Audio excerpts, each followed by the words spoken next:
Look, I've been telling you for months that Tekken 8 is being run by executives and shareholders, not by Harada.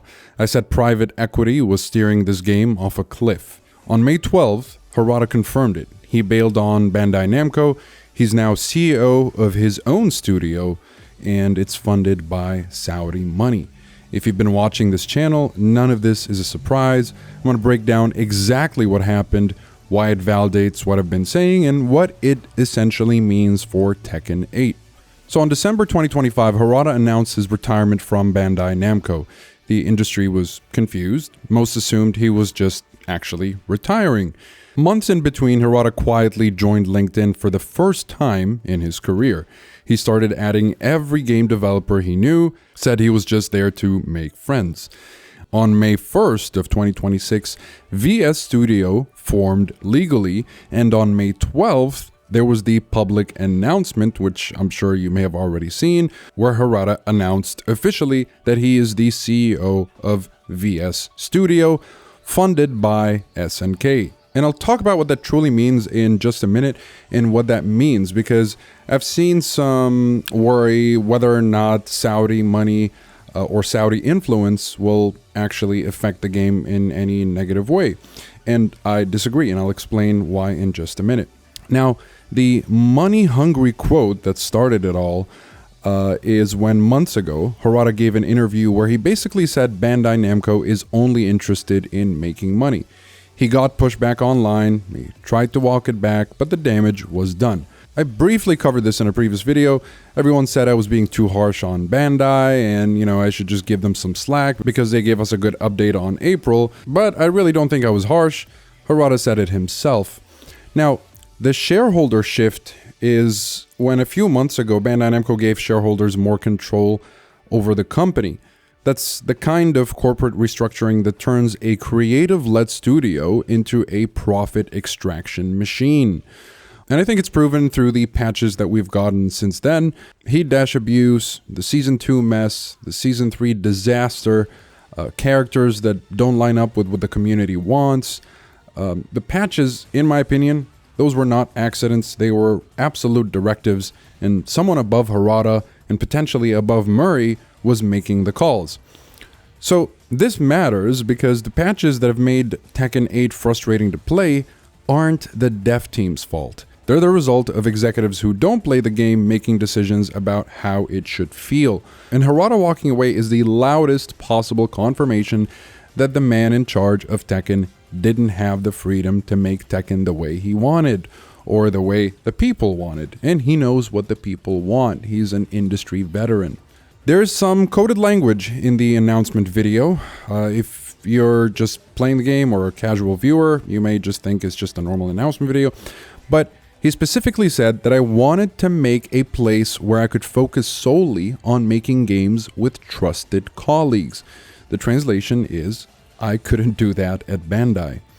He also said, quote unquote, independent studio. And he said it multiple times, which also translates, nobody is telling me to add microtransactions or shareholder-friendly features. Another thing he said is long-term continuous support from SNK, and that translates to, I won't get my project pulled like Nagoshi's Yakuza spin-off did. He also said, beyond tradition, crafted to perfection, and that translates to, I don't have to drag a 30-year-old IP around with me anymore. Now, let's talk about the Saudi money. Now, SNK is 96% owed by Saudi Arabia's Public Investment Fund, and that's been a thing since 2022. This is not a normal publisher relationship, it's a sovereign wealth fund with effectively unlimited capital. Now, why this matters? The PIF doesn't care about quarterly profit the way Bandai Namco does. The PIF cares about soft power, global cultural influence. This is the same PIF that funds EVO, which is the biggest fighting game tournament in the world. It funds the Esports World Cup with over $60 million in prize pools. And it funds the UFC, Live Golf, and also WWE, and etc., etc. They don't need Harada's games to be profitable. They need them to be played and seen. which means Harada can take effectively creative risks that Bandai would have never approved of. And what that means for Tekken 8 is that potentially Harada will now be competing against the IP that he's finally left behind. Now, about the worry, I want to address this. Some people may be thinking, yeah, well, Saudi doesn't have any experience in game making, or maybe they could have a little bit of influence over Harada or anything like that. I really don't think so. Saudi has no experience in game development for the most part, and that's very good for Harada, at least for now. This is very good. It means they are just going to invest, and they're going to leave it up to the professionals to do what they do best without really forcing any kind of shareholder-friendly features in the game. So the game can just be played the way the players want, the way Harada wants, and so on and so forth. Also, Saudi is interested in no longer relying on oil as much, and so they basically want to use that oil money to support businesses such as Harada's VS Studio through SNK. So this is very good. I don't really think, for now, at the very least, this could change in the future, maybe 5 to 10 years from now, but this is very good news. It means there's no strict Japanese hierarchy that is dictating what Harada should be doing with his game. So that is just out the window, and he has full creative freedom, as he stated in his announcement video. Now, there is a legal aspect to this. Harada almost certainly has a non-compete clause from Bandai Namco. He is legally barred from directly recruiting Bandai Namco employees for a period, typically 6 months to 1 year. But that doesn't stop people from leaving on their own and reaching out to Harada. VS Studio is 22 minutes by car from Bandai Namco's Koto City HQ. That is a deliberate location choice. And there is a historical precedent here. In 2010, a group of directors left Codemasters. It was then the global leader in driving games. They made Dirt, F1, Colin McRae, and they started a new studio called Playground Games, 20 minutes away from Codemasters. Over the next 18 months, 50 to 80 people followed them, and they made Forza Horizon. After which Codemasters' position in driving games never recovered. There's another historical precedent. You're probably more familiar with this one, and it's when Konami pushed Kojima out before Metal Gear Solid 5 launched. Kojima then formed Kojima Productions, and 67 out of the 120 Metal Gear Solid core team left Konami to follow him, and Konami has not made a meaningful Metal Gear Solid game since then. The whole franchise is effectively dead. Now, the director of Tekken Tag 1, 2, and Tekken 7, that's not a junior hire, this is Harada's right-hand man, it is Yuichi Yonemori, and he has already joined VS Studio. So, if Yonemori jumped, who else is on the wire? And there's also another ex-developer that left Tekken 8 at the same time as Harada.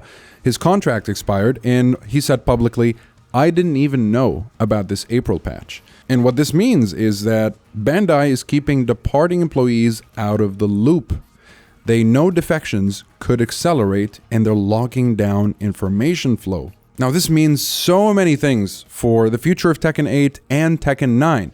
Previously, I was talking about Tekken 9 like it's going to be a good thing, but not anymore. And I think what Bandai is now doing is they're just trying to cover up the wounds of Season 1, 2, and 3 by pushing the aggressive nerf patch. It's the biggest nerf patch ever shipped, and for the first time, they're finally listening to the community. And I called this out in my previous video, and I got some hate for it. This was just not, some kind of a creative awakening at Bandai Namco, and they're finally listening to the people.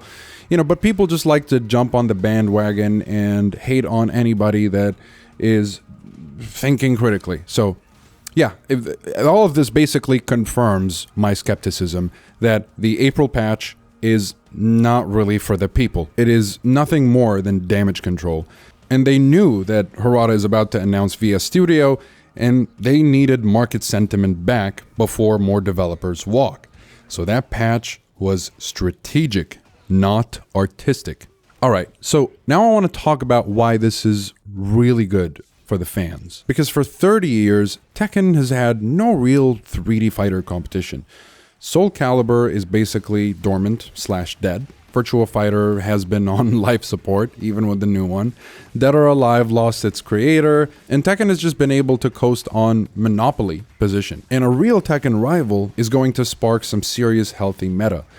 When 2D had Street Fighter as the only option, the genre kind of stagnated.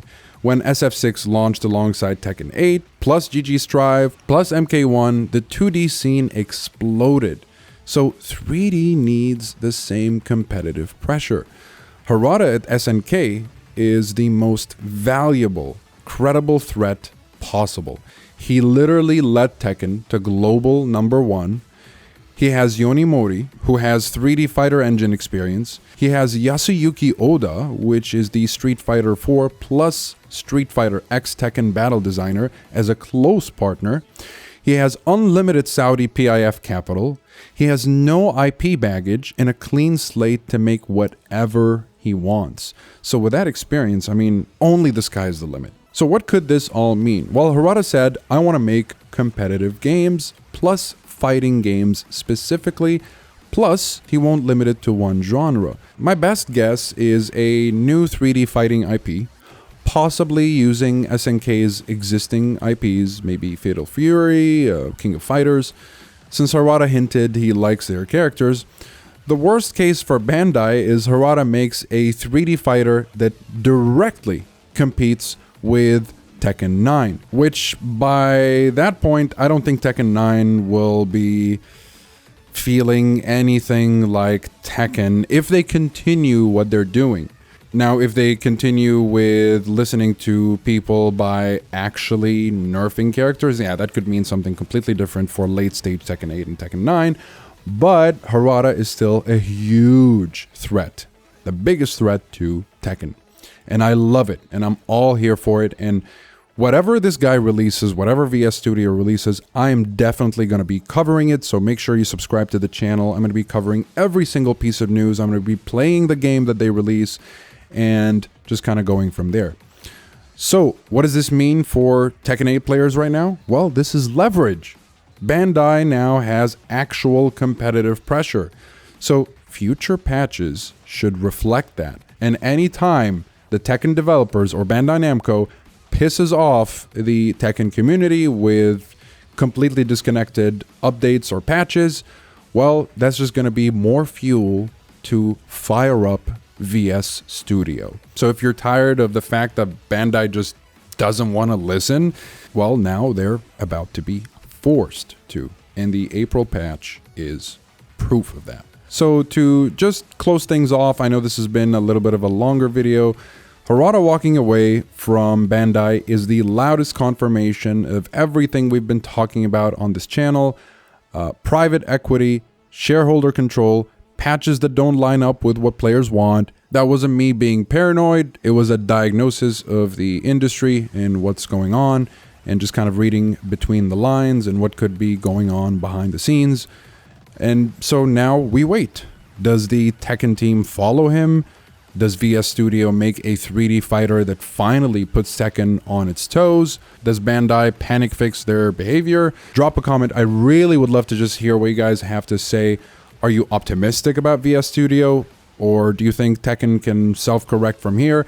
I think either way, you know, I'll definitely be playing Tekken. I love the game. But I'm absolutely going to be super stoked to whatever Harada puts out. I know he understands the industry more than Bandai ever could, and I really look forward to everything that VS Studio puts out moving forward. I want to be on the lookout. Again, subscribe. I'll cover every defection, every leak, every Tekken patch through this transition, and everything VS Studio talks about and Harada announces. Thank you so much for watching, and I'll see you in the next video.